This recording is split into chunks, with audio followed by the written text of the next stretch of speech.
Hey everyone, and welcome back to The Perspective. I'm your host, Ethan, and alongside me is Alice Greczyn. Alice, how are you today? I'm doing great, Ethan. How about yourself? I am doing well. Thanks for agreeing to do this. Yes, I'm so excited to be here. I've Awesome. never done a So, show before.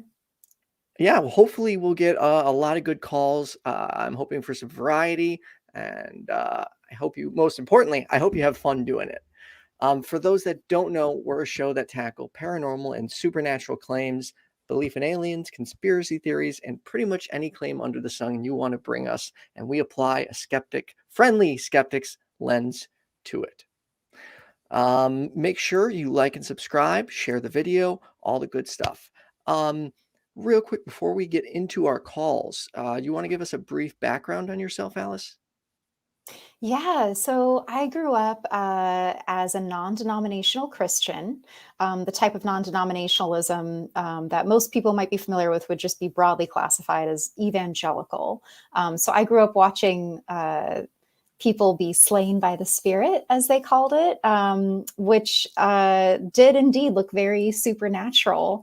And then at the age of 21, I became an atheist. And I've spent a lot of time, years in fact, researching that particular sort of paranormal phenomena to try to bring peace to my own self about what was really going on and what that was.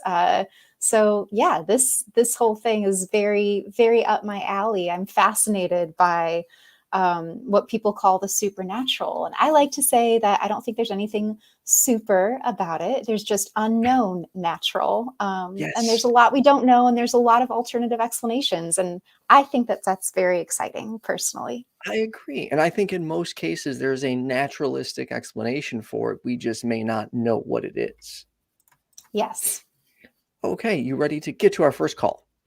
Yes, please. So this caller is coming in from Kansas, from Paranormal Analytical. The topic is about his first experience in church. So we've got Rick from Kansas. You are on with Ethan and Alice. How are you doing? Ethan and Alice, how are you guys doing tonight? Good. How about yourself? I'm doing good. Thank you for having me on. I really appreciate it. Absolutely. Thanks for taking the time to call. So, what did you want to talk about? Oh, tonight I was talking with some other people, and we were asked to talk about our first experience in the paranormal. And my first experience in the paranormal, so to speak, was in the church that I was attending when I was 9 years old. Okay. What happened? Well, I was raised in a very, very religious church at that time, and they had what was called deliverance services and healing services. These were held twice a month, and whenever these services were held, the public was basically asked to come in and have the church pray for them for whatever reason it might be. That particular night, I do distinctly remember this gentleman walking in and sitting down to the right side of where we were sitting. And as time went on, the pastor went ahead and asked if there was anybody that wanted to be prayed for, and he got up and went forward. I mean, it was just a normal prayer service at that time. Okay. And he spoke with the gentleman for a while. And all at once, he made a motion for the deacons of the church to come join him up in front. At which time, they began to pray very, very earnestly over this man. And I know there's probably others that have been a part of these kind of services or been a part of the Protestant religion that believes in deliverance and things like that. And they started really getting into this prayer. The atmosphere in the church just basically turned on a dime. Sorry, and you could what feel turned kind on of a like in dime? Excuse me? Could you repeat that? You said something turned on a dime. Oh, the atmosphere the in atmosphere. the church. Okay. Mm-hmm. When you say And it turned, what do you mean? Like, how did it change? like a blanket being tossed over it was heaviness. It was very heavy. I didn't know at that time what that meant. I just know that I felt it, and so did the others in the church. And at that time, after they started praying really earnestly with him, I started hearing from the front of the church kind of like a low guttural growl coming from this gentleman. And as they prayed more and more, the more distinct that guttural growl become. And it was intense, to say the least. It was very intense as far as what was being felt, what I was seeing. And all at once, they were almost like reaching a crescendo of what was going on in the church with the prayer. And this gentleman that was being prayed for threw his head back, and all at once, everyone, including myself, could see a black mist come from that gentleman and dissipate into the church. And it was something that, like I said, I will never, ever forget. Almost instantaneously, as it went throughout the church, you felt an even heavier presence of oppression. And I'm here to tell you, it took everything that I had within me as far as the spirituality to combat and to fight what I was feeling like something was wanting to take over or basically consume my spirit at that time standing in that church. And that is what has... Go ahead. Sorry. For the record, what do you think it was? With the years of experience that I've had as far as dealing with the paranormal, quite a few years, I found that generally speaking, anything like this is going to be what's called spiritual oppression. Not a possession, but oppression.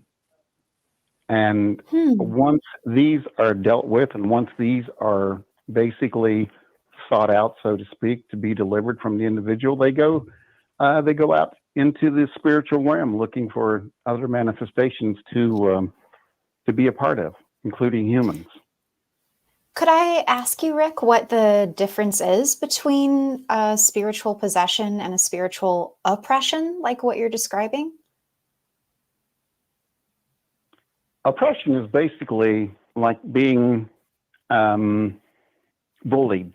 Okay, that's kind of like a good word I like to use, because it is. I mean, you are basically... So like under a demonic attack, but not necessarily possessed.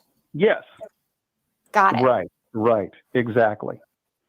And this is what you feel, as far as it can be one presence, it can be two, it can be whatever, but whatever that presence is, it's strong enough to sit there and spiritually attack you. That is the difference between oppression and basically possession, is when it has thoroughly taken over and thoroughly done its job as basically manifesting in that individual. This is a tricky one, especially like the black mist. Now, did other people see said black mist, or was this just you? No, there was other people that saw it too. There was probably, I'm going to say 15 to 16 of us that was in the church, and there was, I'm going to say at least 8 or 9 of them, because the reaction of those that were standing and sitting in the church was quite pronounced, in that you knew they saw what I was saying. And there was some gasping, there was some, like, oh, they just, you knew that they saw what I saw. When you say you knew they saw what you saw, did you consult with them after? Or you just believe they saw something? Oh, yeah, definitely. Okay. No, I talked with probably 6 or 7 of the other members of the church at that time. Remember, I was only 9 years old, and I was basically, at that time when this stuff was happening, there were 2 other people that come over and stood beside me, and actually one of them asked me if I wanted to leave the sanctuary, because of the, basically the importance and the overall ambience of what was happening in that church. And I said, no, I said, I want to stay. And they did so. They did allow me to go ahead and stay and be a part of that service. What are your thoughts on this, Alice? So my thoughts on this. So Rick, as you're telling your story, I can't help but thinking of a lot of my stories from my childhood. So I grew up in a very charismatic revival, faith healing, demonic deliverance. That all of what you're describing. I was first introduced at 8 years old, so not too far apart from you. And I definitely saw a lot of I guess what we could call positive phenomena that in my churches was attributed to the Holy Spirit, but we also saw a lot of negative phenomena that would be attributed to the devil and the demonic realm. My churches heavily emphasized Right. spiritual warfare as the ultimate battle between good and evil that played out in us humans. So what I hear, what comes to my mind when I hear you telling your story was, I remember when I was a kid, people in the church would claim to see gold dust falling as though from heaven. Like the room, many people shared the sight of being able to see this gold dust, and other people claim to have their silver tooth cavity fillings turned to gold. And what I'm inclined to think that is now, because for me personally, I never experienced God personally or the demonic realm personally. I just witnessed other people who were undergoing experiences that at the time they called God or the devil. What I've learned in the research that I've done, talking with numerous doctors and therapists, because I desperately needed to piece my framework back together, was that there are, in those types of spiritual settings, there's often an element of hypnosis at play. And when I say hypnosis, I'm not saying like, the guy with the little swinging bell saying, "Oh, you're feeling sleepy." It's often induced through music, through speech patterns, through repetition of certain words. And when people, I think a lot of churches do this organically without even realizing it's a form of hypnosis.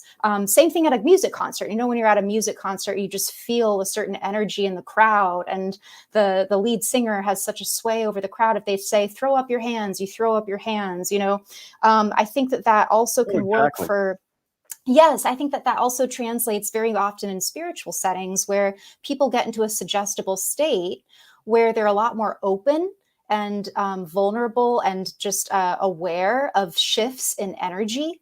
And a lot of times these shifts in energy, so a lot of people that tend to be drawn to faith healings or demonic deliverance ceremonies tend to have a lot of trauma in their life, like a lot of personal pain and grief that they've never dealt with or didn't deal with thoroughly, that can come up in their bodies. And so that's where you get a lot of demonic symptoms, such as writhing, foaming at the mouth. This topic alone is so huge to get into, but basically what I'm trying to say is that a lot of times our suppressed emotional and psychological trauma can manifest physically in some pretty scary looking scenarios. And collectively, we humans as a species are very good at sharing certain amounts of collective hallucination or that go in line with suggestibility. So I remember one time, like when I was little, I used to think that I was seeing demons. Like I would see like evil looking monkeys, like in shadowy corners, and like as an adult, I was like, what the fuck was that? Because I don't believe in demons anymore, but what was I seeing? And I remember I talked with one therapist in particular who really helped me understand that humans, we're very vulnerable to, we're a visual species, most of us, who have vision, and we like to be able to see and therefore make sense of what we're feeling and witnessing and experiencing around us. So sometimes our minds basically might conjure up a sort of image or like the black dust or the gold dust that was seen in my church to collectively represent our shared experience. It doesn't actually mean it's there. Like, was any gold soot collected that you recall? I don't recall anyone in my churches actually having a little vial of gold dust, and you'd think people would want to take it home with them if it was there. So Right. that's my personal, that's one of the things that brought me peace. Not to imply that you're looking for peace, and I totally honor if that's your what you experience. And I remember my therapist was very kind to first, because I asked him point blank, I'm like, are demons real? I need to know. And he was like, I want to be very careful how I respond to this because I don't want to invalidate the reality of your experience, is what he said to me. He's like, I believe that you saw things. Do I believe they were actual demons? No. Here's some other alternative explanations for what they could be. Basically, psychologically driven hallucinations to help make sense of an emotional state or repressed trauma that we were experiencing, or joy. So that's what I hear, and can't help but liken when I hear you tell your story, which is really profound. And to have that at 9 years old, like, I probably would have said the same thing as you. Like, I probably would have been a little scared, but no, I want to stay and watch. Like, what's going to happen next? Like, what is this? Yeah. Exactly. And I do have to say, both of you, that this is what propelled me into the paranormal. This is what propelled me into my college classes and things like that in religion. And it has that in itself. I'm a full-blooded Native American. And that in itself also, I had the best of two worlds, I guess you might say, because I'm now into the Native religion and into my culture more than I've ever been into anything else in the world now. Mainly because what I saw and what I experienced in the pragmatic sense of religion, so to speak, is what drove me away from it. And basically, just like you were talking about, I was a part of the praise and worship teams in 3 different bands. I played keyboard and guitar and everything else like that. So I know exactly what you mean when you're setting the tone for what the people are going to be experiencing, the feel, the highness, the lowness, everything that transpired in those churches, or what basically I saw was almost a falsivity, if you want to call it that, of reality to some people, because they took that hour of power, as they put it, and that's all they got. They got a high and then they got a low, because the low was with them when they walked out the door. Does that make any That's sense? such an important component. Yes, that makes absolute sense. I remember we were told that after, a 3-day conference or a weekend revival, you're on the spiritual high. And when you go back home, you're going to feel really low. And I think neurochemically, that's like a normal come down from any elevated state of opiate release that's going on in the brain with our neurotransmitters. And so I think that come down, I was told, was a demonic attack. That, the devil's really going to try to attack you now and derail your faith, because God did such amazing work in this setting. So, we were warned of the low that you're talking about, and they use spiritual terms to describe it. But as an adult, and as a very spiritually curious skeptic, I've found that, like, of course, that's just a natural neurochemical low that your brain might need to go through, because it can't stay in that heightened state all the time.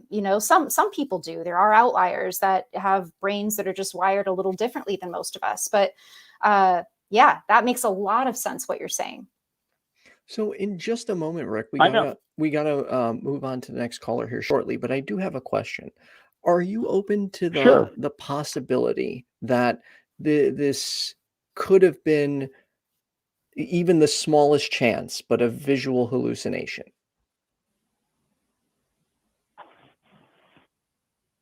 Not in the essence of what I saw. No, this was more on a spiritual level, and the intensity of what happened, and the essence of what happened after and during that experience has stayed with me since I was 9 years old. So no, I can't relate to that. No. And okay. And you said you believe in the soul, right? Yeah. Okay. Do you know of any way we could test or investigate whether a soul exists or not in a reliable fashion?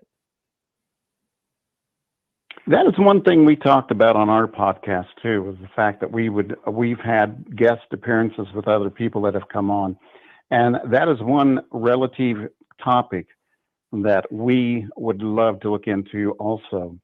As far as I know, I have no concept or any ideas as to whether or not there is such an experiment and or relative proof that there is a soul, but at the same time, we do have audio and visual of the time of death of people and actually taking the weight of the individual at that time. And at the time of their death, it's been said that they've lost up to 2 to 3 grams of weight. And that was basically the soul or the spirit leaving the body. So real quick, I know I'm familiar with the study you're referring to, and it was actually debunked. It's unfortunate. Oh, okay. So that part is not true. I wish I had the article handy. If anyone in the comments section right now remembers the study and can provide a link, that would be awesome. But Alice, did you have any final questions? I wonder, Rick, if what you describe as soul, maybe for me and my verbiage, I might describe as energy, like the energy of being conscious. Like when I hear soul, for me, because I don't quite believe in souls, as in like a subjective spirit that lives on after our body dies, I do see evidence for energy and consciousness.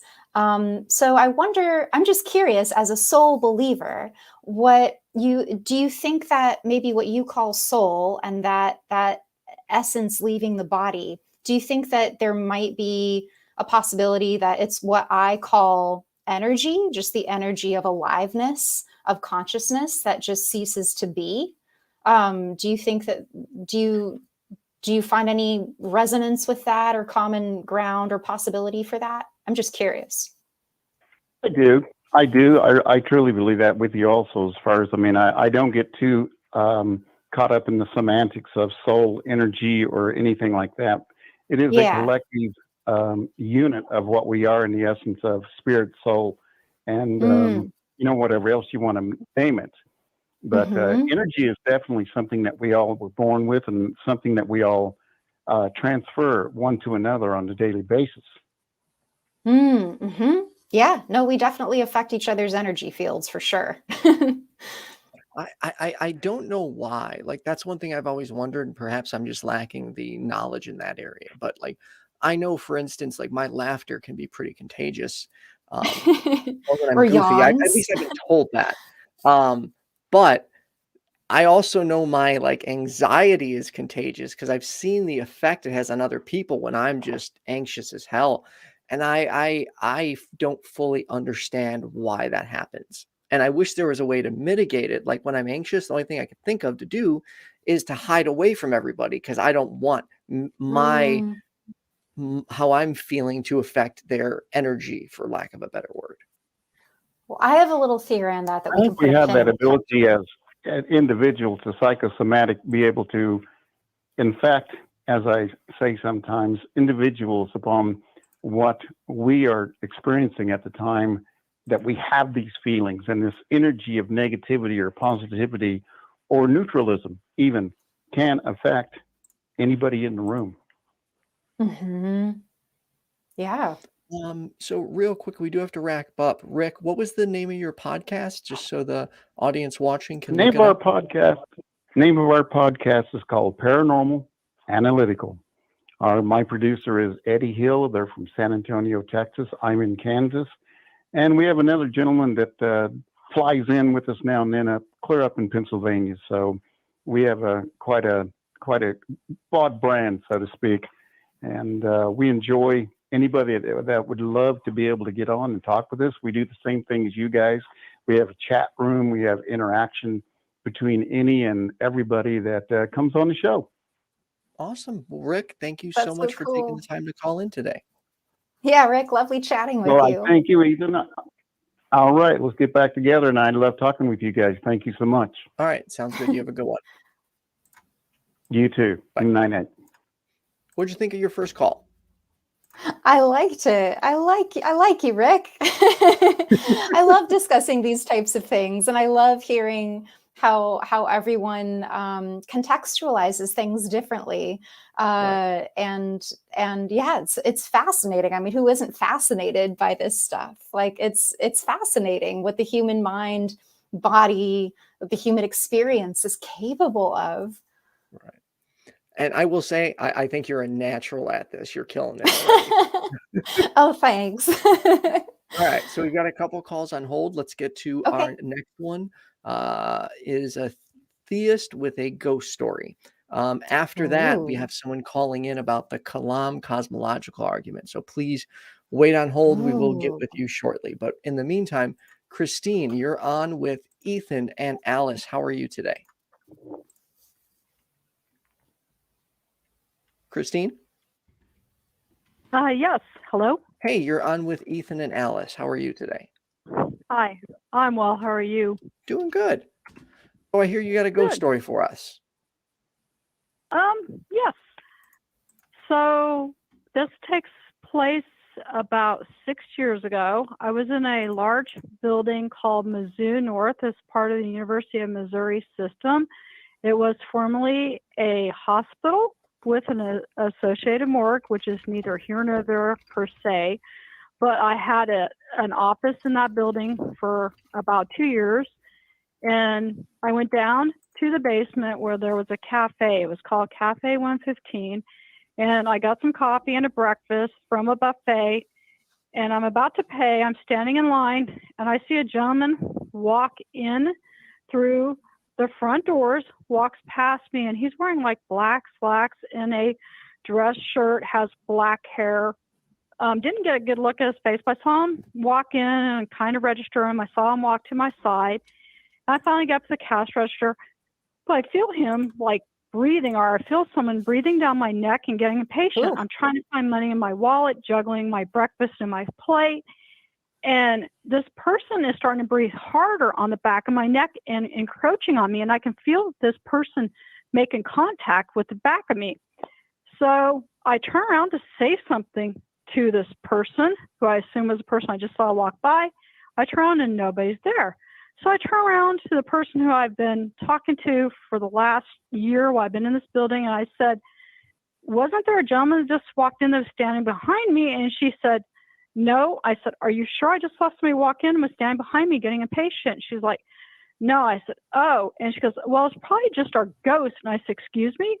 And she goes, yes, we had a lot of people quit the kitchen staff because there's a ghost, according to some of the kitchen staff, that's been taunting them and bothering them and pulling on their hair and driving them crazy. So we've lost a lot of employees. And I was just like, excuse me? But that's Rude. Sounds Yeah, like what a weird rude ghost.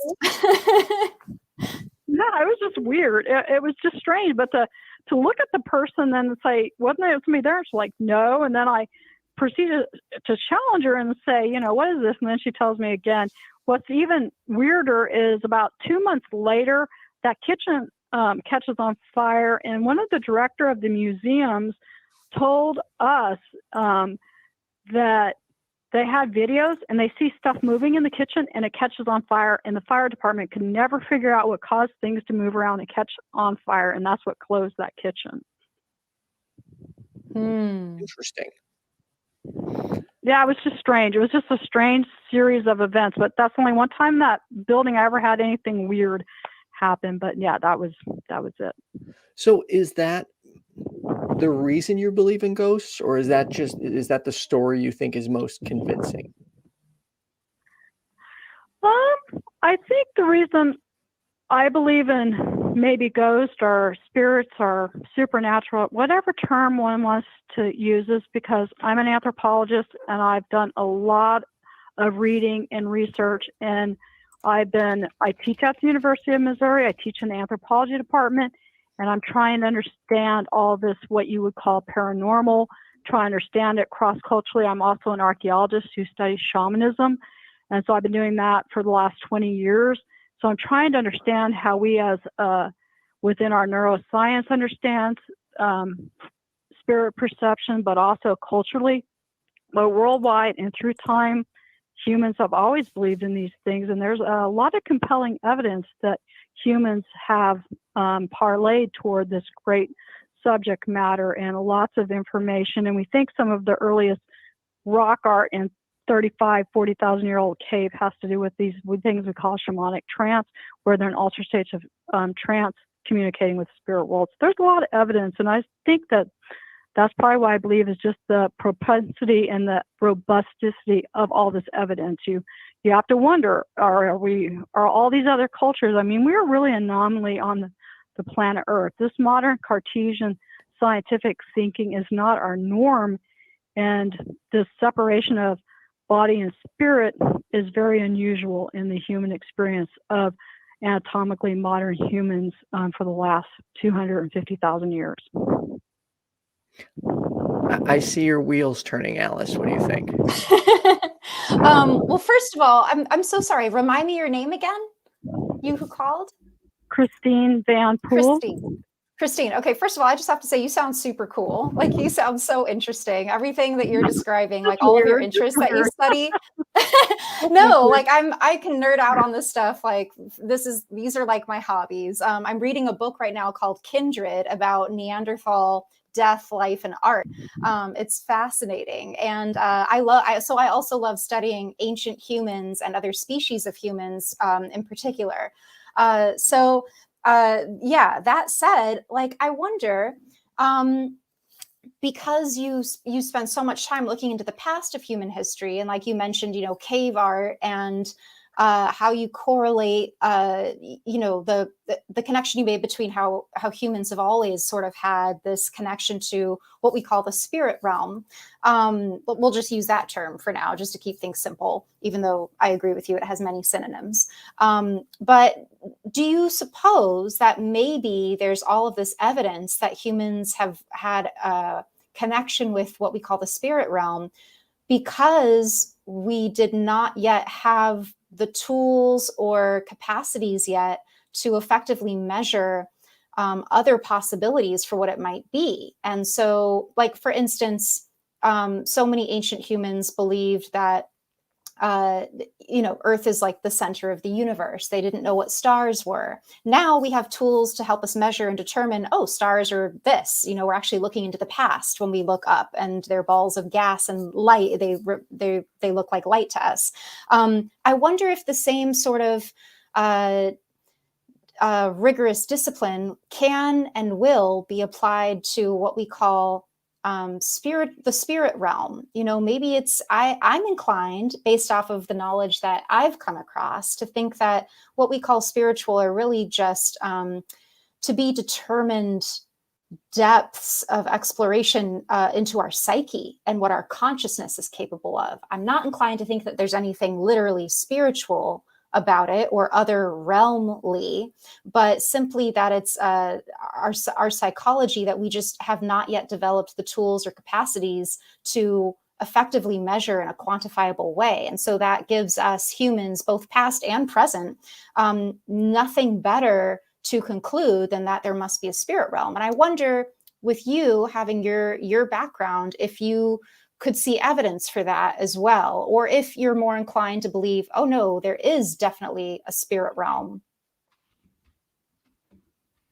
Let me suggest this. I like your discussion of the stars. So, right, definitely several hundred years ago, people thought there was a fabric and pinholes. There's a light source behind the fabric, and that's stars. And as we have developed telescopes and modern science and astronomy, we are beginning to understand that there are balls of gas out that. That is our developing science. So science has always been a methodology to understand the empirical world. And I think that's really a key thing, is the Cartesian sciences to understand the empirical world. And it too is changing and developing. So we don't know what this is going to look like in 100 years as we gain more understanding and better tools to understand the empirical record. And so I would say the science is always necessarily for studying the empirical, but part of that is how do we measure the empirical? So how do we measure gravity? We're not really per se measuring gravity, we're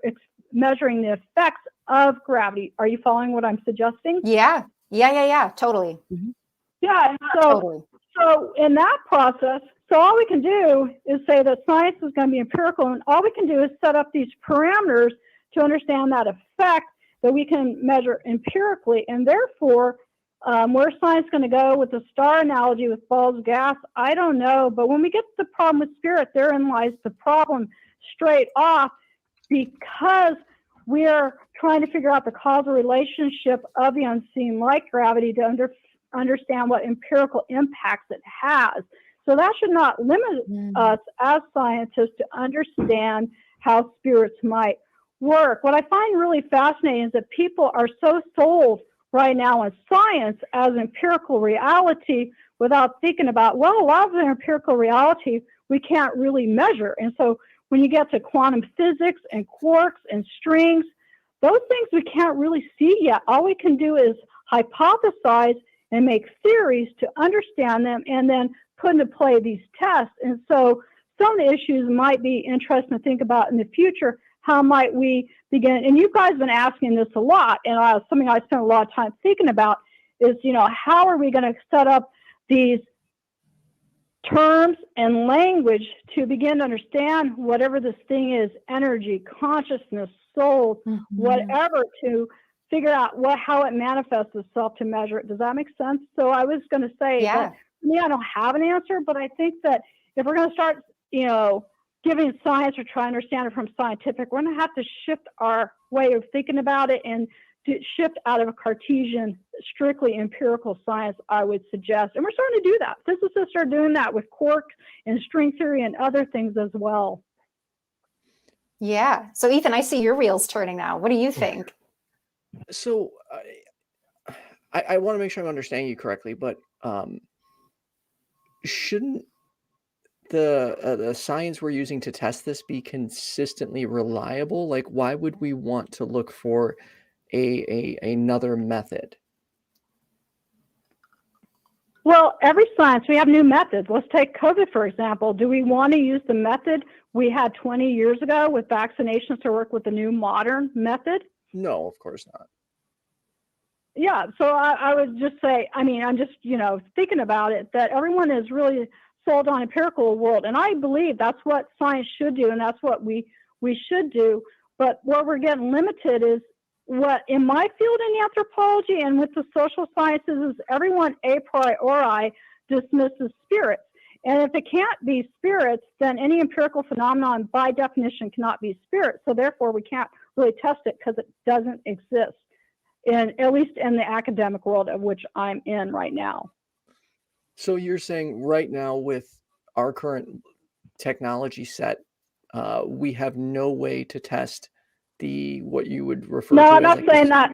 Okay. No, I'm not saying that at all. What I'm saying is that most people are not willing to flip it on its ears and think about if spirits were real. If, that's a big if spirits were real, how should they manifest physically, and what tests could I set up to test them? And I think the paranormal crowd's trying to think about this. There's not been a social science test of this, but those are some of the issues I've been thinking about that plays into Rick and other people's, if it's psychology, then yes, I agreed with it. Is it Alex? So I was listening to you and not seeing the name, but, is it what we might call mass hallucination? Those type of things, some type of contagion. We also talk about mirror neurons, monkey see, monkey do. We are really good at catching each other's emotional state. That's probably us as social creatures for development and making sure we work in social groups really well, at least through our evolutionary history. But I would suggest that works well, that case, and there's definitely some psychology, but what happens if there's something outside of our brains that impacts our brain? How do we test for that? How do we study that? What I hear you saying, the fact that you can have anxiety and feel it, right? We mean something is happening between us as humans. Yeah.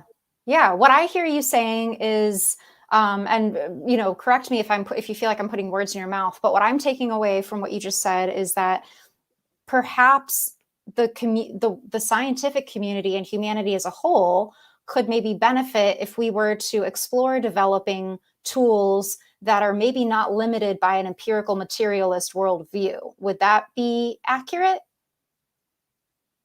Right. And so a Native American ontology, a different worldview that a lot of my work has dealt with Native American belief system. And I have some articles, things like Spirit in the material, where certain Puebloan groups from the American Southwest believes that a piece of pottery that they make is as much spirit as it is physical. And in their mind, their discussions for why a pot has a spirit is when it cracks, it lets out the cry, the voice of the vessel. Of course, we as scientists would necessarily understand, well, that's because you broke the pot and it lets out that ping or clang as part of the substance breaking, and that's a physical property of it. But they would say, well, that's the spiritual property of it. And that's a case of they have a different way of thinking about the world and a different ontology.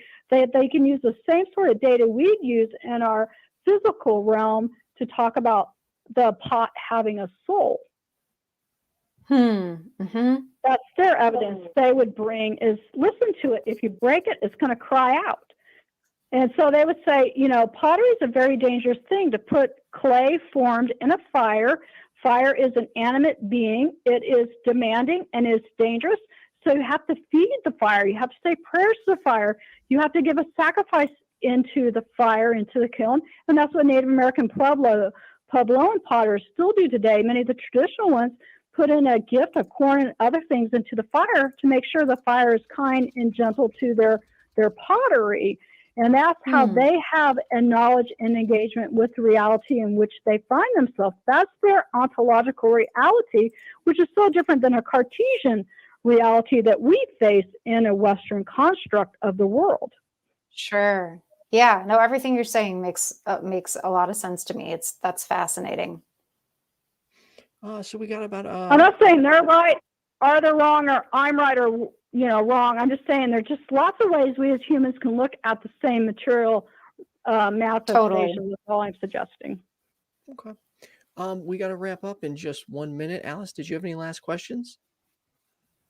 No, I think that probably would have been my last question. Again, Christine, yeah, it's fascinating. I love that you're so passionately interested in these things, and yeah, like I'm so grateful for people like you who are exploring and delving into it and trying to merge different measuring systems. I think that's a very brave space to be in the academic realm, to be curious about things that are considered, woo-woo or spiritual. And so I'm grateful that there are academically trained scientific people like you who are willing to explore this. I lean more on an empirical materialist view myself, but I so appreciate that there's people like you that don't settle for just an empirical worldview as like that's it, because I do think that there's so much more that we don't know. And so thank you for being one of the historians who's willing to explore that. I think that's incredibly brave, actually. Christine, thank you so much for taking the time to call in today. Thank you for your time. All right. I hope you have a good one. Question, Alice. So should we really be in the scientific community veering off the empirical method? So no, I think that I greatly appreciate that the scientific community employs the empirical method. I do think that there's so one of perhaps the most distinct way that I can articulate it myself is we know tears come from like tear ducts, right? Like we can explain what tears are and their function that they serve for the health of our eyes and emotional purging. But what I've personally not quite been able to explain, and I can have my theories, is like how words, which cause feelings, make tears come. One could say, oh, like Christine mentioned, mirror neurons, like, oh, well, we have empathy when we feel the intent of hurt in someone's words, we might cry, like I can rationalize it to a certain extent. That said, I think there's still something, I think there's still so much mystery in the realm of human psychology, human emotion, human just consciousness. When I hear soul, again, I just translate that to consciousness. And I think that the question, I've talked with you about mystical experiences and how I'm not able to have any by sober means, but on psychedelics, I absolutely have a mystical experience. I don't think there's a human alive that wouldn't, if you took a tab of LSD or ate a psilocybin mushroom. To me, the question is, why are we capable of even having these sorts of interactions with plants, what people call plant medicines. I think that that's fascinating. And I think that that's something that the empirical method scientific realm tends to veer away from exploring, because there's not a whole lot of answers or ways to test, like, why do we have this? You know, we can understand how it works. We can understand the neuroscience of like what's actually going on in the brain when one is having a mystical experience by psychedelic, medicinal, or sober means. But why do we have them? I hope the scientific community continues using its empirical threshold as a testing ground. I do also very much appreciate that new methods will be developed alongside the empirical method that can help us maybe learn more about why do we even have these states. I think there's still so much that we don't know. And a lot of people would classify me as an agnostic. I've been open about the fact that I think everyone's an agnostic. I think there's agnostic Christians, agnostic Hindus, agnostic atheists, because who knows? I'm an agnostic atheist. Yeah, same here. I lean towards atheists and definitely veer more on the skeptical side of an empirical materialist side of things, because I don't want to waste any more of my time, like I did as a believer, with this one life that I am, pretty confident that this is it. I don't want to waste it believing in things that I'm not convinced of and that I don't experience. But it does bring me great joy to wonder and to be curious about why are we capable of these mystical altered states, and can they be measured with an empirical materialist worldview? Does that scientific community even have an interest in measuring this? They are there, but they get a lot of flack. So, because it's, you're not going to win a lot of accolades exploring this type of thing. That's I true. think. I'm a little disappointed because I tried to line up a caller specifically for you. It is an individual who is adamant that God exists because of DMT. And he argues for this consistently. And I'm like, I was trying so hard. I'm like, please, if there is anyone you ever want to speak to, it's Alice. Please call. But he wouldn't call. Oh, well, if you're listening, I sure would like you to call. DMT, I think, is one of the most fascinating keys to understanding consciousness, I think. And I do, people may not be thrilled to hear me say this, but I do want to try it. In fact, I'm kind of eager to try it, but I'm also very hesitant and scared because of how it's been described to me. And I am big into, like, while I like to experiment, I like to have complete control over my mind. And DMT scares me in the sense that what if I have a hallucination so vivid that I'm really not interpreting the real world around me, and I'm not in control anymore. And not being in control scares me. That is understandable. Yeah, by nature, I'm more of a control freak too, but I've definitely surrendered and not liked the surrender and had bad trips, and overall, though, very positive experiences with DMT and other psychedelics as well. And I'm still an atheist. A lot of people say, oh, atheists are atheists until they do mushrooms or DMT. And it's like, there's so many alternative explanations for what that sort of love figure that you encountered could be, that I'm not willing to settle on a blanket opinion that's definitely proof of God. It's like, no, it's not. It's like, there's something. Again, to me, the more exciting question is like, why are we capable of this? What actually is it? I'm not willing to settle for some ancient, antiquated idea of God or spirituality. I actually want to know what the fuck is up. All right, before we get to our next caller, I just want to read out the super chats. Asexual Atheist, thanks for introducing us to Alice G. Love the combos. Native Atheist, I believe in spirits. And then Ameet, could this not be a tradition of ancestor worship that has just been passed through culture? Sorry, I did not get to that while the caller was on the line. All right. Our next caller wants to talk the Kalam cosmological argument. So, Joe, you are on with Ethan and Alice. How are you? Hey, Ethan, how are you? Hi, Alice. How are you doing? I'm Doing good. How are good. you? You can hear me all right, right? Yes, I can. So, Yeah. Okay. Hey. I'm the guy who was criticizing you on the comment section, just telling you, to do like a Christian atheist thing or a theist atheist thing. So. yes, and then I sent you a clip of the one show I did with an atheist and a theist together, correct? Yeah. I like Yes, that. and I don't I know. I like the idea. I The idea agree of with like some of your having criticisms. both sides. Oh, sorry, there's a delay, so sometimes we'll talk over each other. I apologize. But yeah, I would actually like to get that show back up where we have an atheist and a theist co-hosting together. I think it makes for some really interesting conversations. The difficulty I'm having right now is finding enough theists to where I can book the show, say 2 months out. Right now, I've got, just one or two theists in my back pocket that could do it, and they don't have the type of commitment where they could commit to like every week. So for those watching, if you know any good, YouTube theists that may be interested in co-hosting on a call-in show, please have them contact me because I definitely need to get more. I may So have someone for you. I'll tell you later. please send them my way if you do. So Joe, was it the kalam that convinced you, or is it just an argument that you find most compelling for God? Oh no, I just think I didn't grow up as a theist. I wasn't a theist my whole life. I was more of an agnostic. Just thought, oh, okay, that's the most reasonable position. Okay. Nobody knows, right?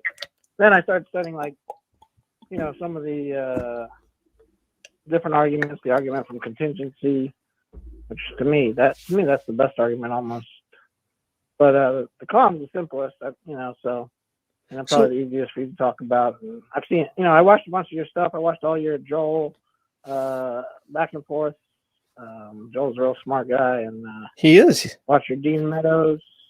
I'm actually really critical of most of the online atheist community. I'm not really particularly a big fan, but I think you're a real nice guy. So. Well, thanks. And Alice, you seem really nice. I saw that you're an actress. Yeah. Actress, writer, founder at Dare to Doubt. So anyways, let's jump into the kalam. Could you please educate me? I have no idea what that even is. Sorry. You don't? No, what is the kalam? I'm like a new. Okay. Let me pull up the kalam. I wish I had this memorized. I'll go through it. Okay, yeah, please. Joe, tell us. Yeah. Okay, yeah, it's really a simple argument. I think a lot of the atheists like to talk about and say it's nonsense or whatever, but it's an old argument. But this guy named William Lane Craig is one of the very more famous apologists, and really he's a brilliant guy. But he brought it back, and it's just a simple argument. It goes, everything that begins to exist has a cause. That's the first premise. The second premise is the universe began to exist. The third premise is the universe has a cause. So for me, I have to reject the first premise because how do we demonstrate that everything that began to exist has a cause? Yeah. Well, I would say this is probably the most, all science is based on this cause and effect. It's the most empirically sound thing that literally, it's not even a physical principle, it's a metaphysical principle that all effects have causes. Things don't cause themselves. I mean, it's a metaphysical principle that it's pretty much, you can deny anything you want if you don't like where it is, but I think it's pretty obvious that, things that begin to exist have causes. I mean, I think that's pretty obvious. So, what do you mean demonstrate? We can't do a scientific experiment and say, okay, well, if you can give me an example of something beginning to exist without a cause, or if you can show me that, then I'm skeptical of that. You you're a skeptic, right? If somebody told you something began to exist without a cause, you'd be skeptical of that, right? Of course, I'm skeptical of everything, but where I'm getting caught up is the everything that begins to exist has a cause. Because while we don't currently have any examples of something just popping into existence without a cause, we still can't assert that everything does have a cause. Uh, uh, now, what if I said, can you make a square circle? Can I make a square circle? Is it possible? Well, no, a square is a square. Well, what if I said, how do you know that you can't make a square circle? Maybe you can. We just haven't done it yet. But by definition, a square is a square. It has 4 sides. Yeah, but maybe there's something. You never know. We could make I'm just kind of, trying to play the same. It's pretty obvious that things that begin to exist have causes. I mean, tell me something, how something can begin to exist without a cause. How that's Right, even but possible. just because I can't give you an example of that doesn't necessarily make the argument true. Well, you're just saying I don't believe you. I mean, I mean, there's no argument that I could say or that you could make up where I can just be like, I'm not convinced, right? Alice, do you think it's more likely that something can begin to exist without a cause, or what do you think, Alice?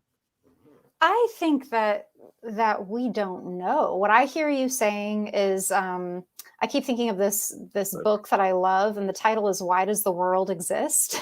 And it's basically, why does anything exist? Why is there something rather than nothing? And so when I hear you talk about cause, Right. like what is the cause of the Big Bang is kind of what I'm hearing. Maybe you're suggesting. For me, I'm not convinced that there's a cause. I'm not convinced that there isn't. I like to me, it feels far more truthful to acknowledge that we don't know and to not assume that everything has a cause any more than assume that everything doesn't.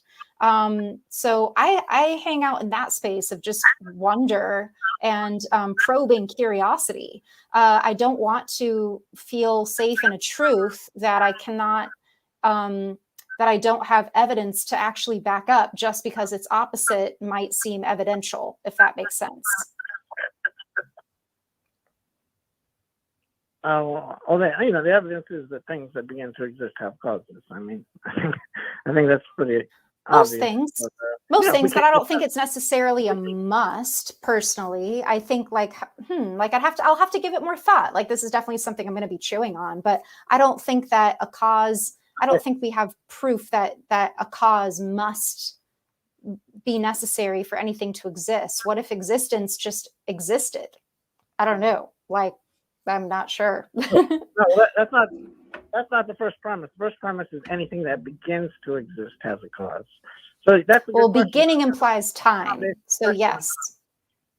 Excuse me, I didn't hear you. Oh, well, when you throw it, I overlooked the word begin. When I hear begin, that implies time. And so I could see the logic of a cause. But the more I learn about space-time, the more disoriented I am. And the more it's like, whoa, like there's actually so much we don't know that I don't want to rely on a measure of time or a beginning as a basis for me to determine the facts of life from, because I think there's still so much more we need to understand first about time. So, Alice, Okay. is it safe to say that both you and I reject the first premise of the argument? Yes, I think it's safe to say that. Okay. Did you want to move on to the second premise, or did you still have more you wanted to go over with the first one? Okay. Well, if we don't get past the first premise, then there's no point in discussing that anymore. But how about I'll just go to that a different way. It won't be the clown, but I'll try to argue a different way. Is that all right? Yeah, sure. Yeah, sure. Okay. So we both agree. We agree the universe exists, right? Mm-hmm. Mm-hmm. Okay. So I think there's probably 3 explanations for the universe. Either the universe is eternal, it has always existed, the universe began to exist caused by nothing, or the universe began to exist caused by something. Do you think those are the three choices, or do you think there's others? So basically, either I think we can narrow it down to two. Either the universe began to exist or it didn't begin. Is that accurate? If you want to, I mean, if you want to look at it that way, that's fine. I guess I personally, I could be overlooking something. I don't see another option. It either, I guess, began or has always been there. I mean, that sounds accurate. Am I wrong here, Alice? No, I hear what you're saying. You're saying that the third option would be that it began with cause, or that it just began without cause. Is that the third option? Well, the first option is it's always existed, and then the 2 and 3 would be it either existed with no cause, or it began to exist with a cause, or began to exist without a cause. So it came from something, or it came from nothing. So that would be 2 and 3. So there's those three choices, or unless you can think of any other. I think there's things that we don't know how to think about, first of all. But I would say that sure, like for the purposes of this conversation, yeah, for the limited amount that we do know now, sure, yeah, like those three options can make sense to me. What about you? You think those three options make sense? I mean, I can't think of any other ones, so yeah, I'd say that's fair. Okay, so we can narrow it down to those three. Okay, so if we could somehow prove the evidence is that the universe began to exist, then it would, and it hasn't always existed, then we could go to the other option, right? But how could we even begin to prove that the universe began to exist at this point? Well, there's lots of that's what philosophy and science have done. You think that's what guys like William Lane Craig, Ed Kaiser, they talk about these arguments. So there's two powerful philosophical arguments for why the universe began to exist, and there's a bunch of scientific evidence that the universe began to exist. Do you want to go over those, or? Sure. I mean, we don't have a lot of time, but yeah, if we can summarize them, that would be great. Okay. Well, if the universe has always existed, right? How many events will have occurred? Infinite, if it always existed. Yeah, so the number of events that have always existed before now will be infinite, right? Okay. So now there's two problems with that. That actual infinites don't exist. So like if we add one event plus one event plus one event plus one event, you'll never get an infinite number of events, right? How do we know that? You can't get to infinity by successive addition. 1 plus 1 plus 1 plus 1, right? Sure. Well, it would just go on for infinitely. Right, because yeah. Well, there can't be do you understand? There can't be an infinite number of events before now, because there's no such thing as an actual infinite. I've not come across that before. That could be. Okay, and the second reason philosophically is that if there was an infinite number of events before now, you could never arrive at now. So it's like, imagine you're standing in a line and there's an infinite number of people standing in front of you to order food. And if I asked you, would you be able to ever order food if there's an infinite number in front of you? When I hear infinite, numbers no longer exist, almost is kind of how my mind translates it, unless you could help with that. Like it's not unlimited. It's not a quantifiable. It's numerical, but it's not an actual number, right? It's unlimited. Okay. Endless potential. So there are two reasons. Two reasons that philosophically the universe had to have a beginning. Because there cannot be an infinite number of events, and you could never traverse an infinite number of events to get to right now. I'm kind of confused where you're going with this. Well, that's And what shows that the why, universe like, began to exist. why would we rely on? Because I personally wouldn't rely on philosophy as evidence. Okay, well, you want to go to the scientific evidence? Sure. You got the redshift, which shows that there was an ultimate beginning point and the universe is expanding. Right, so there was an action. It's getting farther apart. So, like, I guess even Albert Einstein realized that there had to be a beginning point. You got the second law of thermodynamics, which shows that all energy is using up, and then if the universe was infinite into the past, the energy would have already been used up. Then you have the Borg-Guth-Vilenkin theorem, which is kind of states that all universes, every single one would have an actual beginning. So there's a lot of scientific evidence too. So unfortunately, I don't know enough about those to properly discuss them. Unfortunately. Ethan, you've been an atheist for a while, right? 5 years, 6 years. And you're trying to seek the truth, right? Absolutely. So wouldn't you examine these arguments and look for the evidence? Of course. But that doesn't mean I've had time to examine every single argument. Well, listen, you see, I have no problems with you. I like you. I think you're a real nice guy and everything, but that's my problem, that, I feel like you'll just disagree with anything if it points in a certain direction.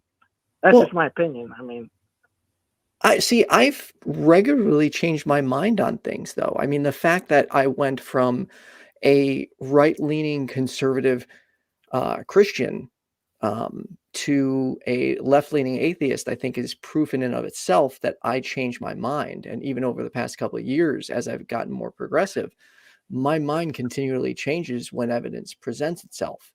But I just presented about 5 arguments for you, and you just said, well, I don't know. Well, that's the thing. I can't just accept what you're telling me and say, okay, he's telling me the truth. I genuinely I don't know enough about the arguments you're presenting to hold an opinion on them. So I'm not saying you're wrong, and I'm not saying you're right. I'm saying I don't know. Well, I've heard you say that the calm's a terrible argument, so I don't think it's a very good argument. Right. We don't even, no offense, but you don't really even understand the arguments. So I understand the kalam. I mean, we can continue with why I reject the second premise if you'd like. Well, that's what I was just talking about. The universe began to exist, and I just gave you about 5 arguments. Okay, so then I would need to study those before I can form an opinion on them. The point I was making was that we still don't know whether or not the universe began to exist, because as we get closer to the quote beginning of the universe, time slows down. Okay. Therefore, we don't know if it had an actual beginning. I just gave you 2 philosophical arguments why it can't be infinite into the past, and I gave you 3 scientific arguments. I will do this. I will review them. Someone just sent a super chat, Kenneth Leonard. I hope this caller calls again next week so we can talk about his evidence. Would you be open? Kenneth has talked to me I've talked to Kenneth probably like 8 times. You have? So he knows that. Yeah, I've talked to him a bunch of times. We discussed the moral argument a bunch of times. Well, I'm not sure. I don't think Kenneth. You what? Knows either. All right, that's all right. It's all good. Well, like I said, Kenneth would love to have you come back on next week to talk about it if you're open to it. Before we wrap up, Alice, did you have anything on this, or any last questions?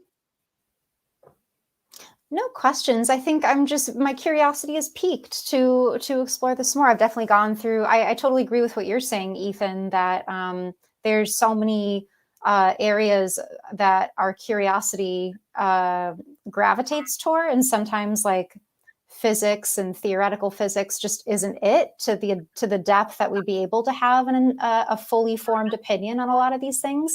That said, I also think that these questions are ones that I personally enjoy exploring. I haven't in depth, but I appreciate it. I feel like I just can't. I also think that I just don't know enough. Like, I don't know enough about the concept of infinity as a mathematical principle or a philosophical principle. So it's hard for me also to have a fair, what would feel like a fair or intelligent conversation about it, because it's something that I'm just open for any of the possibilities, but not convinced necessarily. And I'm not sure there's a way to be. So yeah, but I'm curious. I'm always willing to learn. So I definitely appreciate this call, and it's definitely food for thought that I'll be taking with me. And Joe, I can assure you, I Yeah, will be listening back hey, to this and going over the yeah, information. I'm sorry. Ethan, I didn't mean to be rude to you, buddy. So Oh, I you're a real didn't think you were likable being guy, rude and at all. Okay, yeah, I just don't like it when you try to present the evidence, and then eventually, imagine you trying to convince me of something, and I just go, no, I don't believe you, or I'm not convinced. And so, I like to have like a real, where I think our psychological desires sometimes get in our way of the actual evidence.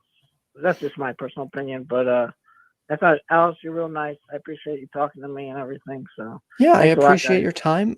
Kenneth would definitely be more equipped for this conversation than I would. So again, totally welcome to call back next week.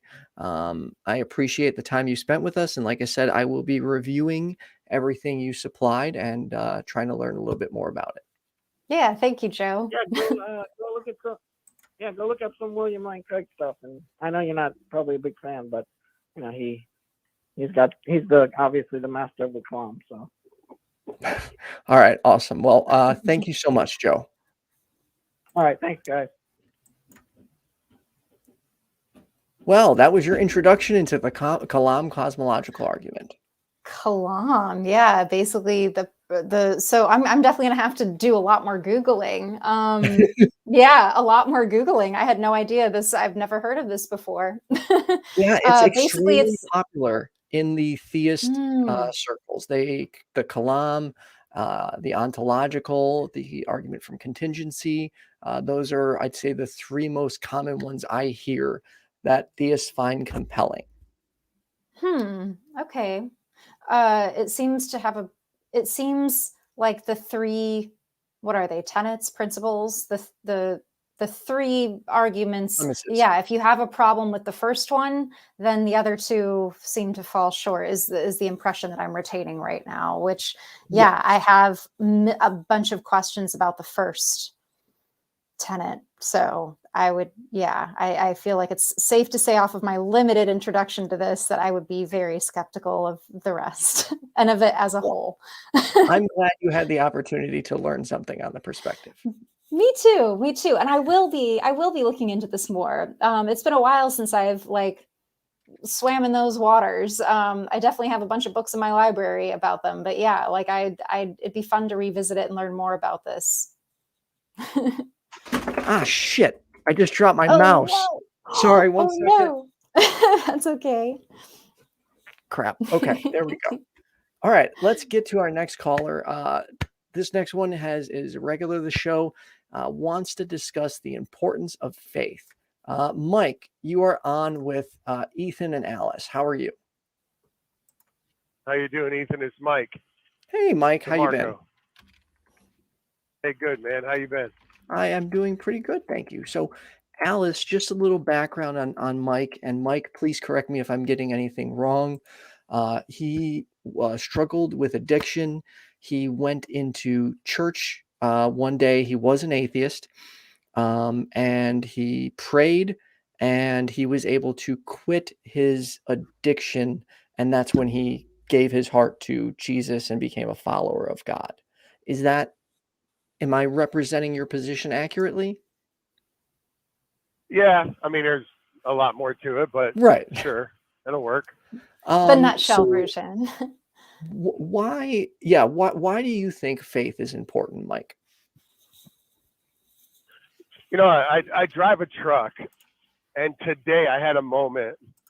I go all over the country, and I get to see the beauty of the earth and the sky and the sea and the cities and today I had I have these moments where I just kind of I just get stopped inside and if where did all this come from? Like, how did all this get here? We argue about the universe, like the guy was just talking about, if it's infinite or finite, and it's where did it all come from? And then I like kind of get this moment with God, and it's just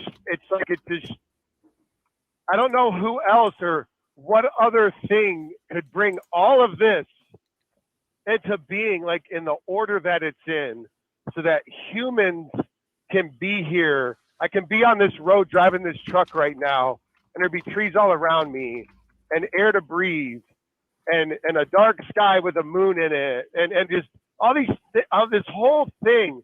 And then I wonder, like, if God did all this, where did God come from? How did God get there? Like, how is this all even real, right? And I kind of get stuck in that moment, and I can get lost there. I can get like pretty far gone in that thought, but then I have to realize I'm here, I live, I breathe, I drive a truck, I get to see the whole country, and it's like, how did this all happen? And the only thing I could ever come up with is God did it, and I don't think we will ever really understand how he did it. As long as we're on this earth, we have to have faith in God to believe in God. Until we come to him face to face, we won't ever really understand how this all happened and why, and just the questions that we all come up with just as we live our lives, because life is a huge mystery. Everything, and then the more I live and the more I breathe, the more mysterious life becomes to me, because there's so much of life that caters to the care of humans. So, and I don't think that we ever really think about it that way. What would you say if, let's say, tomorrow we were able to explain how everything got here and it was all naturally explained? Would you still believe in God at that point? And I still think that God created a natural order too. He made it so that the tree would come up from the ground, and that you have to put water on that tree to make it grow. Like, who else? Like, how could a tree do that on its own? And how does water know how to make that tree grow? Like, these things they don't do it on their own. They didn't come up with it on their own. Something made it do that. Fruit and coming from a tree, or a vegetable coming out of a ground. I don't think that the seed itself, right? Where did that seed come from? How does that seed know what to do? Well, I don't. I can't explain that. All I know is this stuff comes up out of the ground for human consumption, and it sustains our bodies. And the leaves on the trees give us, it filters the air, and it helps with oxygen in the air, and we make our houses out of wood, and all these things that we see with our eyes. Where did it all come from? How did it know to do that? Do we ever ask ourselves these questions? Well, no, I agree we should be asking the questions, but what if, Mike, like, what if there was a natural explanation to all of this? Would you still believe in God at that point? I would, because I think that God made things he gave us that word natural. He made things natural. Things come from the earth, right? It's a natural thing. But there's still a source behind nature that we can't explain. So then, other than God.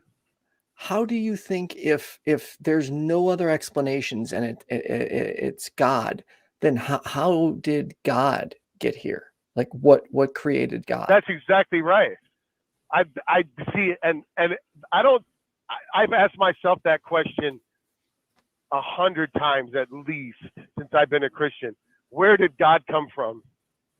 And I don't know. I don't think that we will ever be able to answer that question, because when it comes to what we were talking about earlier, finite versus infinite, if God has always existed outside of time for infinity, like he's never not been there. The only thing that has not been here is us, right? We were created. This earth hasn't always been here either, right? And the resources and all these things. It's like, what do you do with that question? I don't think that our brains are big enough to ever really come to an infinite answer. We're too finite to even figure that out. I'm going to die in 30 or 40 years. Well, God's hopefully been you live as long around- and healthy as possible. What's that now? I said, hopefully you live as long and as healthy as possible. That's right. But I know that I'm not infinite until I leave this body and I get in the presence of infinity, which is God himself. There's nothing else that is infinite but God. Everything else has a finite entity to it, where it was created at a certain point and it will either end at a certain point or it won't. But he is the only infinite entity that we can't explain, that we can't understand. We have a Bible that we sit here and we try to tell ourselves is enough to understand God with, but we really get honest about infinity and the vastness of God. That Bible is just a blueprint. It's like a skeleton. Really, what I take the Bible as now, I quit trying to tell people that have a spiritual life outside of that God can't exist in other things. Because that's what we're just shoved down our throats. That this is all God is. This is all God will ever be, is this book. And I have a hard time with that today. The more spiritual I become, the Bible serves its purpose, and there's a lot to it that helps us understand this life, this world, and the history through a religious lens. But there's more to God than that, and that Christians aren't willing to face. On a scale of 1 to 10, 10 being most confident, how confident are you that God exists? Very. 10. What would it take to shake your confidence in that? For me to not believe in God. Or to doubt, not necessarily not to believe, but just to start to question whether God exists or not. Well, ever since I was an atheist, and then God, I asked God, I said, God, if you're really there, if there's such a thing as you, God, then you're big enough to show me that on your own. I don't need no man to convince me. I don't need to sit here in my disbelief anymore. Show me. And he did, through the Spirit. And that's the only way. And since that moment, I can never say that there is no God, and that my faith to be shaken to try to like deny that there's a God, because my faith, like my faith shouldn't determine if there's a God or not. God is there if I have faith or not. God is there if you have faith or not. He's always there. And my faith doesn't negate God or make God real. God is God. And that's another thing that we miss as humans, is we think because we believe or we don't believe, God exists or he doesn't. God exists whether we want him to or not. And I don't know if I can ever not think that way anymore, since I was so dark and so like my heart was just vacant of anything that had to do with God and spirituality. Are you saying that there is nothing that could even get you to question whether a God exists or not? Not anymore.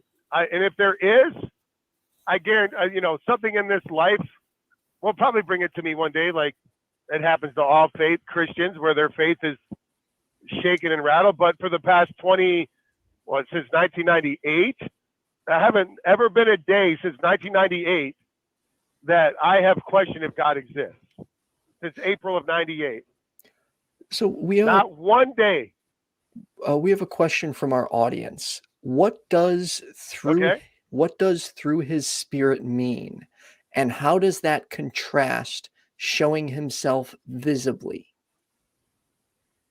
Like showing himself through his spirit.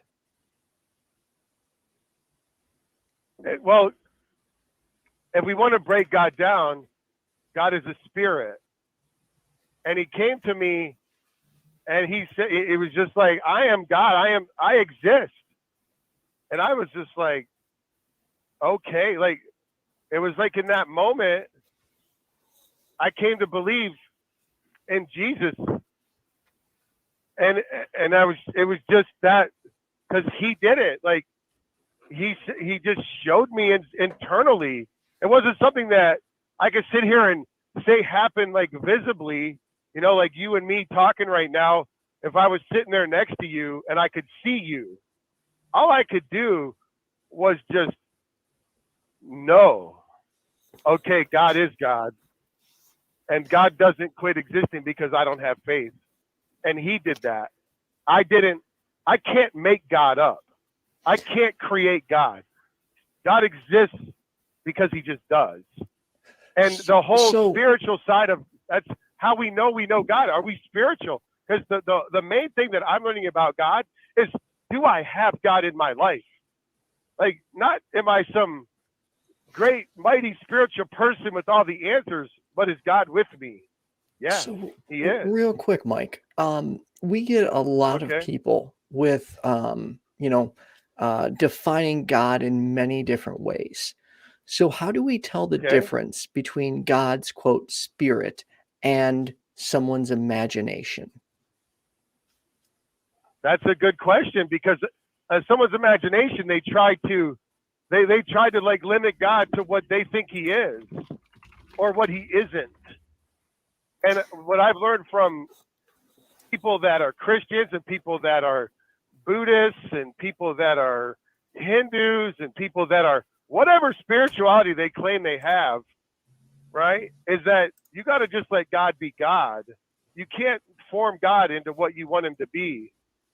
And that's what we do. That's what churches are. God is this. God is this. This is what God is.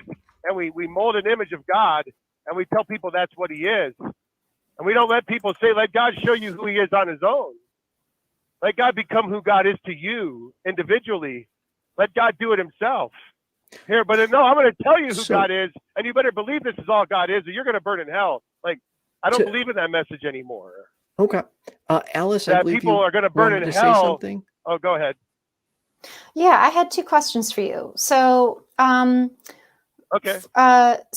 Two questions. So bear with me. First question, why is it the Christian image of God that you feel personally is the truest and not an older, more ancient idea of God, or a more modern, the Muslim version of God? And also, because you're so convinced that God exists and that God revealed himself to you through the Spirit, why do you think that this God does not reveal itself to other people? Like, I gave God a test too. So we have sort of flip-flop stories. I was a believer my whole life, but never experienced God. And I gave God a test and asked, like, if you're real, like, show me, and nothing happened. So I'm curious, again, in summary, the two questions are, why is it the Christian version of God that you feel is the truest? And also, why do you think that this God does not reveal himself to other earnestly seeking people?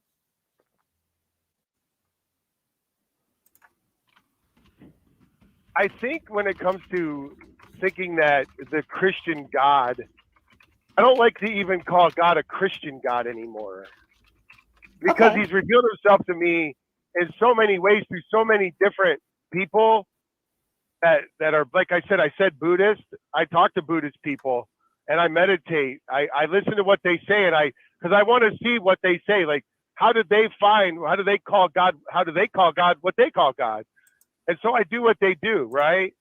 And I find God through meditation and through just different avenues.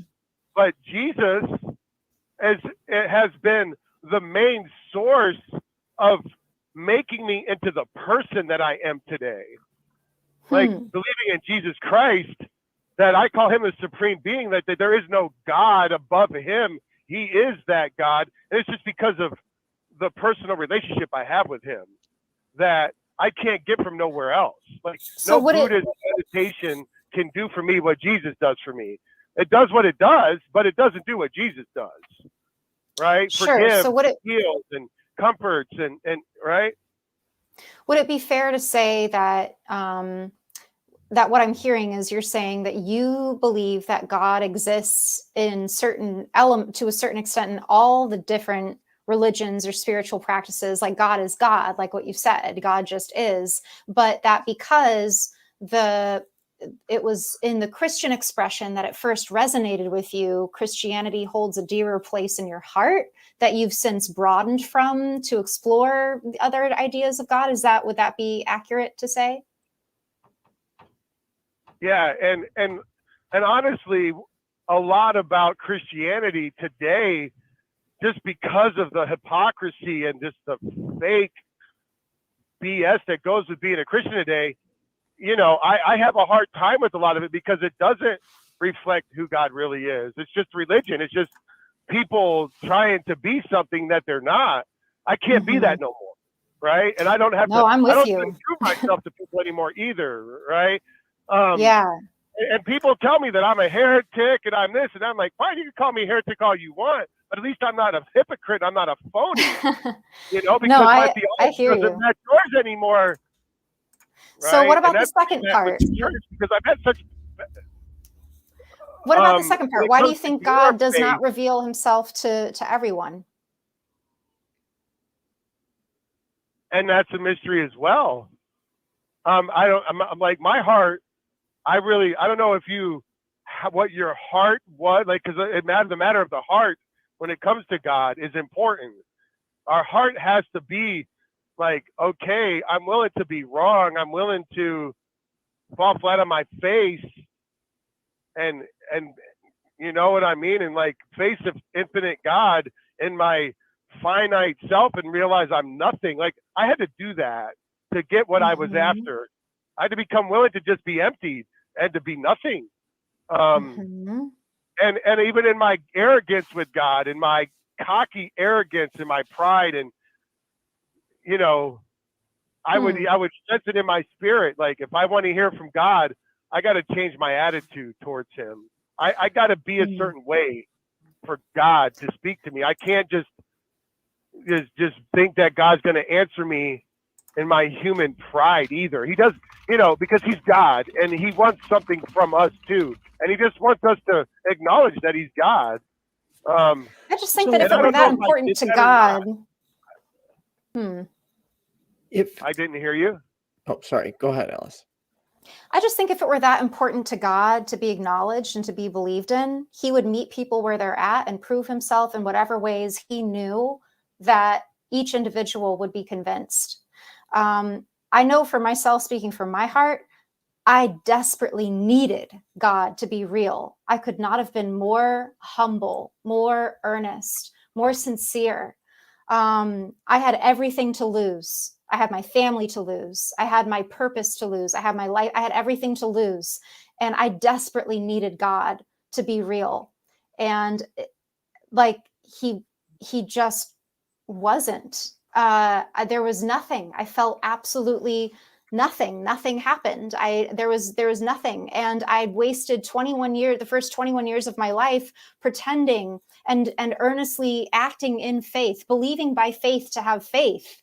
Because according to your faith, let it be, right? Is what Jesus says. So I did everything from such an earnest place. I knew nothing else. You know, that was all I knew. And I knew different expressions of Christianity, but God was all I knew. And I was so earnest. And nothing happened. And I know other Christians have challenged me, being like, oh, well, it's because God has a bigger plan for your life and he's going to reveal himself to you later in life. And you're going to have this awesome conversion story of how you were an atheist for a little bit and then God brought you back. Maybe it'll take a horrible car accident for God to bring you back and you're going to have a near-death experience. And it's like, why would God put me through all that if God is God and omnipotent love? If God is omnipotent love and it's so important to him that we know his love, why would he not meet us where we're at, which is how he made us, allegedly, to express himself in a way that convinces us without toying with us, playing games of faith? Why? And to add on And to I that, don't, you're the only person, I'm sorry to cut you off, but you're the only person I've ever heard that happen to. I'm in the rooms of Alcoholics Anonymous all the time. And I deal with people that have major faith problems, right? And I tell everybody, they say the same thing because they didn't believe and they want to experience God. They want to believe. And I tell them, I was like, well, if he hasn't come to you yet, just wait, he will. And I'm telling you, within a month, 2 months, after these people earnestly seek God out and give it their all, they come back with, wow, yeah, God met me where I was at, in my need, in my addiction, in the lowest time of my life, and showed me that he loves me. And I deal with people that stick needles in their arms and sell their bodies all day, all night. And these people are coming to have faith in God. And so I don't have an answer. You just floored me. Totally floored me.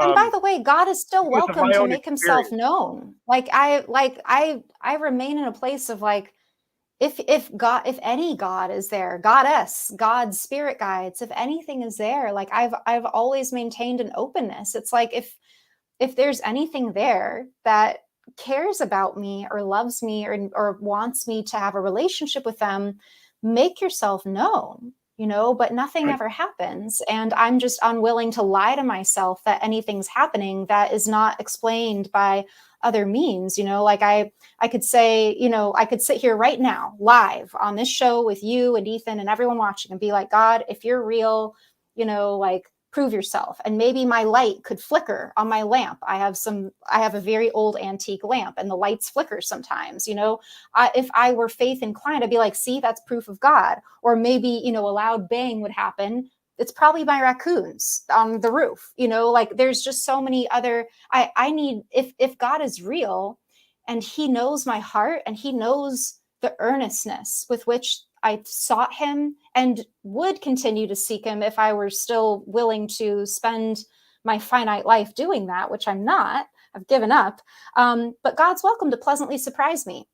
And he hasn't. So it's not that I'm in an arrogant place of, I hear what you're saying, but and to be fair, I have also not dealt with addiction or alcoholism. I've not had to sell my body. I've not been to a lot of the very grievous depths of humanity. I've been very fortunate in life. I've had my share of hardships, as everyone does, but I feel like there's something to be said for people who come to God as previous non-believers, and people like myself and like Ethan who grew up believers who left because God either is no longer or never was real to them. So I think, I don't know, I guess I just felt like it was important for me to acknowledge, to not just to you, Mike, but to also anyone else listening, that it's not always arrogance that makes people not believe in God. It's deep, life-shattering humility. It's desperation. It's doesn't get any more humble pie than desperately needing God to be real. And I'm willing to to entertain the idea that there is a God, but it is not a loving God. It is not a God that could interfere with suffering. Hang on, Mike. Let her finish. Well, it's not. Okay. It's if there is any sort of powerful being, a creator, an intelligent designer, it's certainly not one who's omnipotent, as in all powerful, and also loving. There's just zero evidence for that. Why would this God let parents put out their cigarettes on their human infant children? Where is God in there? Why would God let children be raped? Why would God let the rape victims then be stoned? You know, where is God? Where is this omnipotent love? So either there is a God and he's a sadist, or he's loving but not omnipotent and all powerful. That's where I'm at. And Mike, we only got about a minute left. So what were your thoughts on that? So there's a man that I've met, and he shared something similar to me, that, you know, he has a hard time with God because God doesn't do certain things for him that he does for other people. Mm-hmm. And he says that he constantly just has to go back to, he has to just say, God exists, whether I feel him or not. I've only met one person like that. And this guy is like legit sober, like he's in the program with me and stuff. He said he's never heard God's voice. He's never experienced like great epiphanies and stuff like that. He said, but he believes in God. And that's why they call it faith. in his story, it helps me. So it helps me to realize, like, God is, he comes to people in many different ways. And some people, you know, he stays more of a mystery than he does for other people. And this guy is okay with that.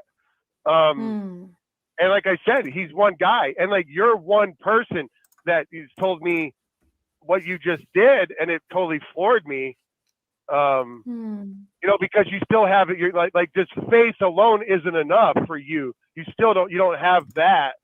And you know, and I can't tell you to have it, because if God doesn't, you know, if you don't have the faith to believe that God is, and the faith alone isn't enough, then, you know, I don't know if anything I say or anything God does for me will ever resonate with you, you know, because no, and that's okay. Faith, just faith alone. So I want to give you some homework, Mike, if that's possible. If you could, next time you're praying or talking with God, if you could find out what he needs you to say to us to convince us, or ask him to reveal himself to us, because you know, if God reveals himself, I'll be the first one to change my name to your friendly neighborhood Christian. But I would need something compelling. So would you be willing to do that for me? Well, sure. And as long as you're willing to pray as well, like, God, if I just asked this man to pray for me, and open your heart up. This man's praying for me, God, and make him a fool or don't. Because now you're, you know, it's like, God, he's putting me to the test too. Like, God, do my words mean anything? When you tell me to speak about you, when you tell me to put my testimony out there, God, what does it do for people? Does it help people believe in you, or are my words just empty, just meaningless words with no point to them? And, you know, and I don't want that. I want my words to have power and meaning.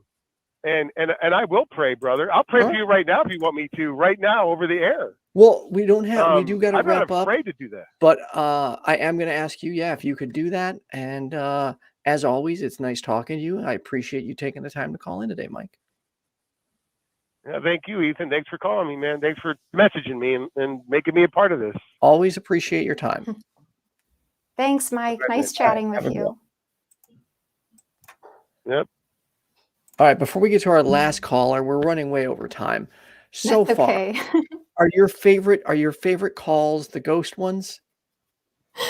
You know, I really enjoyed each different one for different reasons. This last one, I you know, I was aware in my body there was a lot more emotion, whereas other ones it was more like mind of curiosity, and this one was like, no, like I deeply resonate with these things that Mike is talking about. It's just I ended up in a different place, but not because I was any less earnest or any less desperate. It's just, it didn't happen for me the way it doesn't happen for many people. And the way it does happen for people like Mike and other believers, and so I do see an evolutionary benefit to faith, to why humans have the capacity for faith. Like I do think it helps us pull ourselves up and get out of ditches, and I think it gives us a purpose and a sense of meaning that makes us want to live and want to procreate, want to be kind. I think that there are a lot of evolutionary advantages that the capacity for faith lends itself to, but I've also found those outside of faith and in far more abundance personally. And I think that that's where everyone's unique life path influences them. A lot of people who grew up faithless, life just got better for them, coincidentally or not, when they had faith. And for a lot of people who grew up faithful, we felt dead and lost and depressed and broken inside in faith and felt so much more alive and happy and free outside of faith as atheists. So it's like, I don't know, I think kind of where I land with it is like, teach their own. Like, yes, I would like to encourage a more rigorous, skeptical worldview, because I do think that faith is holding us back in so many ways and causing egregious harm to so many people. But I also see that, would our species have survived this long without it? Probably not. But that doesn't mean we need to stay. Doesn't mean we need to linger here. We can keep progressing. Yes. So originally we were going to take this last caller next week, but he sent me a message. He really wants to talk to you. So we only have a couple minutes, but we're going to bring him on. Okay. Jim, you are on with Alice and Ethan. How are you? Hey, Ethan, Alice, thanks for having me on. I'm just going to cut straight to the point and kind of go through, because we don't have a lot of time. So, Alice, I think this is actually the perfect segue into a question that I'm dying to ask you. What is your take on flow state and higher states of consciousness? So the field of consciousness is a big, exciting question mark, exclamation point to me. The short answer and the bottom line answer is I don't know, but it's a field that I'm endlessly fascinated by, because I think consciousness is it doesn't get more fascinating to me than that. The human experience is all consciousness. And so I think that there's so much to be explored there. Do you have a more specific question about consciousness? Well, maybe let's look at it this way, right? So typically people can enter into a flow state, right? Or something to the effect like of, a creative flow state you're talking? Feelings are in the zone or something to that effect. Yeah, we can call it a creative flow state. We can call it a work flow state. We can call it in the zone, right? Sure. And I wonder if people, including myself to that effect, would equate that to a religious experience, even though it's a higher state of consciousness, because you can walk away from that same experience and not experience God or a God, by air quotes here. So I guess, like, what's your, is there any take on flow state and how that may contribute to the religious experience? Yeah, so I think for me, I know when I'm in a writing zone, like I'm very familiar with a flow state in the way that it relates to my creativity, which usually manifests in writing. When I'm in a zone, it feels transcendent and timeless and noetic and so many other qualities that people would ascribe to a mystical experience, like a spiritual experience or a meditative state. So yes, like I love that. I think it infuses my life with meaning. It infuses my life with purpose and wonder and joy and pleasure. Even if what I'm writing about isn't particularly pleasurable, I feel so much sense of purpose when I'm doing it. That I'm right where I need to be and I'm living the fullest expression of myself, and I love it.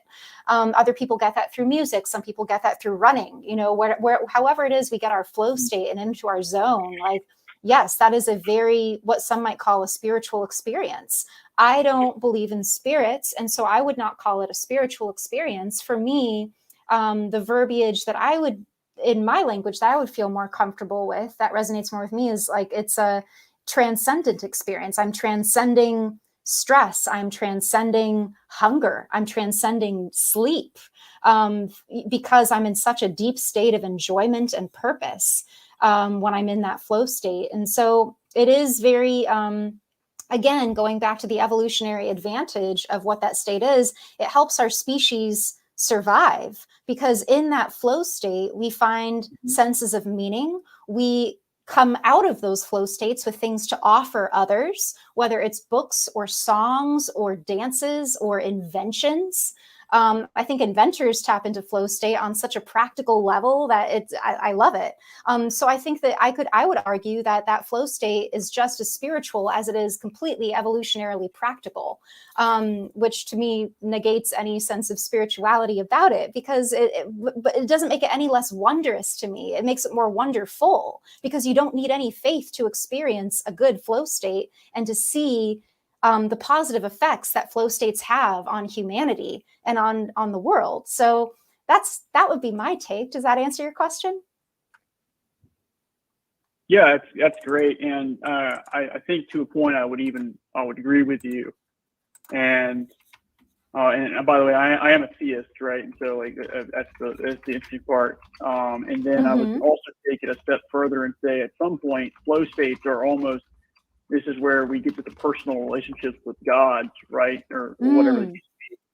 This flow state is so personalized that everyone can ideally achieve it in their whatever means it is. But I appreciate it, Alice. If we continue much longer, we will summon Shannon Q. I'm sure the chat has already started to summon her. Yes, people in the chat are already asking for Shannon Q.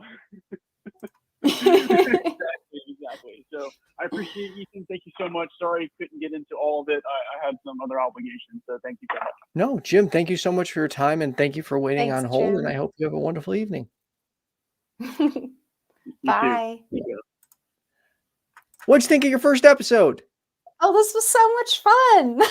Yeah, did you I'd love enjoy to it? do it again if you ever want to have me back. Yeah, no, it was very fun. Fuck yeah. The audience loved you. I loved you. I was going to ask you after the show, because I never want to put someone on the spot on the air and be like, hey, you want to do this again? Oh, but yeah, no, I'm totally down. Oh, yes. Sweet. Yeah, no, this is fun. I love having these kinds of conversations. And it's the stuff that that our dear friend Dave, who we both love, might call navel gazing type of topics, which I totally understand why it doesn't appeal to people, or it's not the way he wants to spend his time here. But for me, I do enjoy these more abstract, unprovable, how do we know? Like I love to wonder. And I think what continues to make me a skeptic is I'm not content to settle on an answer, because I'm not sure there's a way we'll ever know when we know. Like, how do you know when you've reached the end? You know, like we're not infinite beings, I don't think. So, but it brings me personally great joy to explore. It didn't always. Sometimes it would make me depressed and angry to ponder these things, because it is answerless and so vexing. But I've gotten to a place where, for the most part, it just brings me so much joy to, hear crazy stories like that Christine, who had a man like breathing down her neck. Like, what the fuck? What is that? Freaky.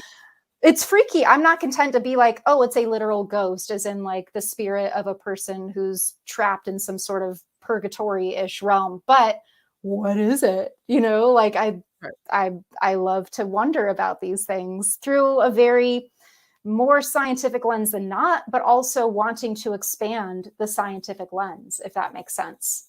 Absolutely. I want to thank everyone who tuned in. Make sure you like and subscribe. Alice, thank you so much for doing this. Thank you.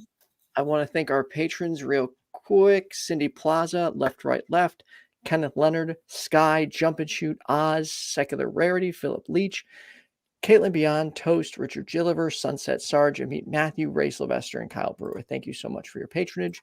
This Thursday, the pickup line will be back at 9 p.m. with Hannah Vaughn. And Alice, and one more thing. We are doing the Discord after show. It'll just be me. So if you're interested, join the YFNA Discord, link in the description. That's where we go and talk about the show after the show. Alice, maybe I'll join next time. Yeah, I'll learn the Discord.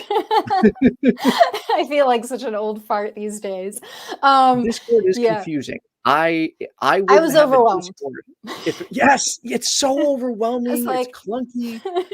But fortunately, Kristen, aka Best Name Ever, built my entire Discord, set it up for me, and manages it. So Aw.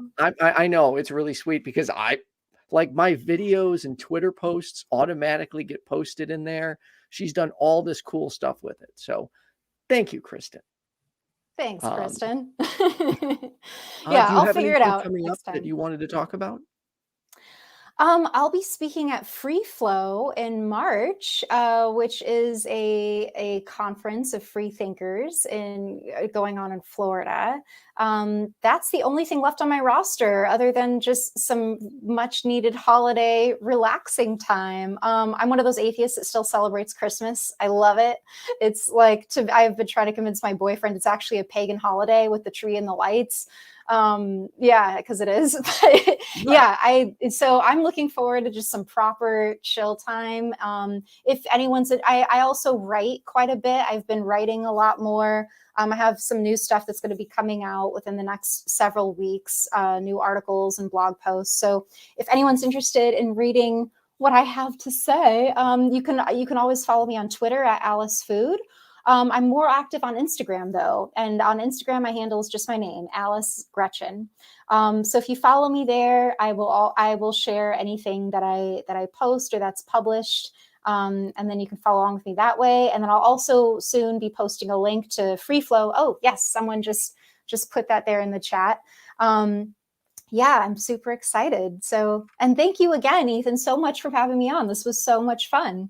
Hell yeah, thanks for doing this. Alice, if you could stay on the line for just one moment, Yeah. I'll see everyone in Discord, and have a good week.